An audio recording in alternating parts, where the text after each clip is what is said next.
Welcome to CollabTalk with Collaborative ABA Services, making a difference in children's lives. Hello, welcome to CollabTalk, a new talk series by Collaborative ABA Services that provides information and resources about autism and everything in between. I am Alicia, the founder of Collaborative ABA Services. I'm here with some of our amazing team members. I'm Alyssa, I'm the social worker. I'm Katie, I'm an occupational therapist. I'm Meg, I'm a registered behavior technician. So today, our episode will be discussing the difference between a medical diagnosis and school eligibility evaluation of autism. A lot of parents and caregivers may get confused as an educational identification and medical diagnosis both lead to the label of autism. However, there are differences between them.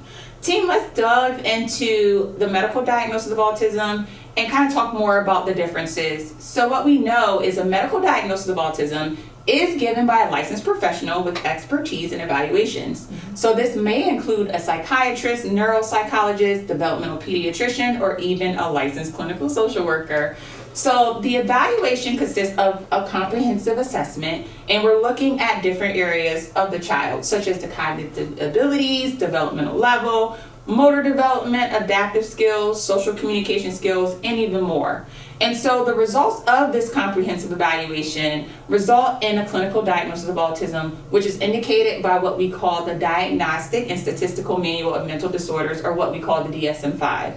So although a child may have a medical diagnosis of autism, they might not necessarily qualify for educational identification of autism. So we're going to go more into looking at the educational evaluation for autism process as opposed to a medical diagnosis. When we're looking at like the educational evaluation, it's based on determining if the child is eligible for special education services. And if so, if they meet the criteria for the classification of autism. And so the eligibility process consists of a multidisciplinary team, which may include social workers, a regular education teacher, school administrator, occupational therapist, speech therapist, and also school psychologists. And so we're looking at these eligibility evaluations. They also consist of a comprehensive assessment. So we're looking also at these cognitive skills, developmental levels, social interactions, motor development, sensory processing, communication skills, as well as social emotional functioning. But also, I think it's also important to note that since the team is looking more at the child's functioning in the school setting, they're also evaluating the child's academic achievement levels and also might also look at the vocational skills. So the school team is really evaluating whether an impairment exists and if the impairment has a negative impact on the student's educational performance. So in looking at, a school eligibility of autism and a medical diagnosis of autism, so team, what are some similarities between an educational classification of autism and a medical diagnosis of autism?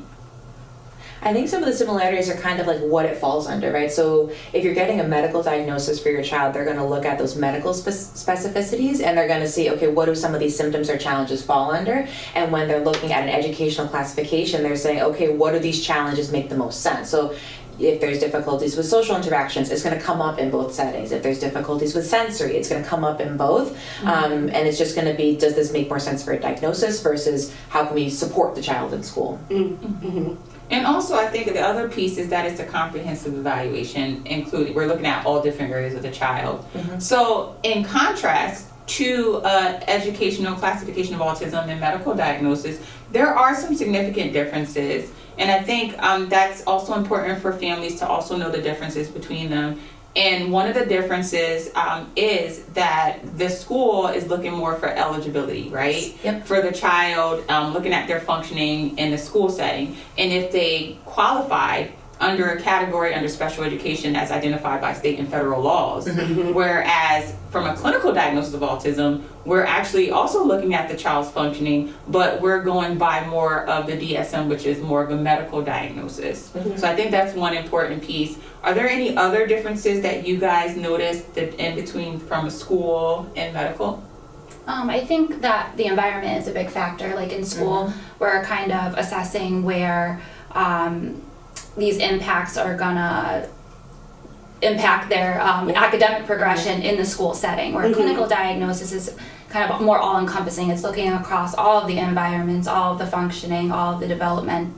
So I think that with the clinical diagnosis, it is very important to have to focus on all of the social systems rather than just in the school. Yeah, and I think with if your child has a clinical diagnosis, it can look different in the school. So while they may have a clinical diagnosis of autism, in the school they're focusing on education and how that child is impacted in receiving their education.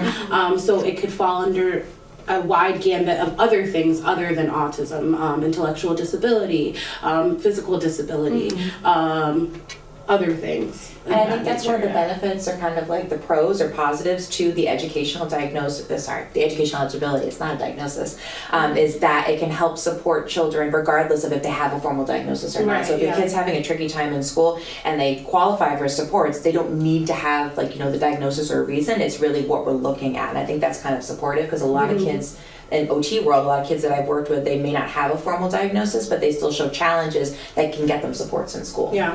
And also I think it's important to note that as far as eligibility from a school setting, it's determined by a school team, by the PPT team. So the decision to determine if the child meets the criteria under the classification of autism, there is a worksheet or checklist that the team has to go through together to determine, does the child deficits impact them significantly in a school setting? Whereas the team might also include some different providers. All the providers on the team may not be licensed. They might just be certified in a school setting, like a certified school social worker or a certified school counselor may not necessarily be licensed from a medical standpoint. So I think that's also important, and it's also something that insurances may look for when they are looking for the diagnosis of autism. Also, I think another piece too is like in regards to looking at the differences, kind of like what you said, piggybacking, a child does not necessarily need a clinical diagnosis of autism for the parent to request special education services for their child. So I think that's an important piece. And also, it also can go the opposite way too. Like a child may be eligible for special education under the label of autism, but they may not necessarily have a clinical diagnosis of autism yet. So I think that because they're two separate entities, there's one medical system and then there's also an educational system or entity. So I think that is also an important piece as well. Yeah, and that's typically how I'll describe it to parents, is I'll tell them if you're looking for supports outside of school, a medical diagnosis is really beneficial. If you're looking for in-home ABA, medically based OT, PT, speech, if you're looking for supports in school, the educational eligibility can help you support you in that area, and they do different things. Yeah, and I think a key takeaway is that if your child has an educational eligibility in school, it's important to identify that they need that clinical diagnosis for outpatient services like OT, outpatient OT, social skills, ABA, because if they only have that educational eligibility in school, it does not carry over to outpatient services. So that's a very big thing to kind of recognize.